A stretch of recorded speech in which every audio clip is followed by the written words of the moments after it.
નવસારી શહેરમાં પ્રાકૃતિક ખેતીને પ્રોત્સાહન આપવા માટે એક મહત્વપૂર્ણ પહેલ કરવામાં આવી છે। અટલ બિહારી વાજપેયી સ્થિત મહાનગરપાલિકા શોપિંગ સેન્ટરમાં પ્રાકૃતિક વેચાણ બજાર કેન્દ્ર શરૂ થયું છે।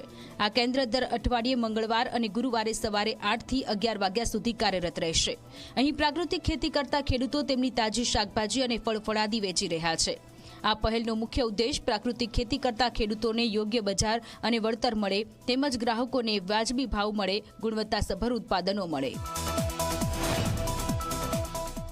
અમે પ્રાકૃતિક ખેતી કરતા છે, છાણિયા ખાતરથી શાકભાજી બધું કરતા છે અને આ શાકભાજી ખાવાથી આપણું સ્વાસ્થ્ય સારું રહેશે, પરિવાર સારું રહેશે અને એ શાકભાજી અમે જાતે જ પકવતા છે અને સિઝને જે શાકભાજી મળે છે એ બધું જ અમે બનાવતા છે। પ્લેટફોર્મ આપવામાં આવ્યું છે એને અઠવાડિયામાં અમે 2 દિવસ આ પ્રોડક્ટનું વેચાણ કરવા માટે આવીશું।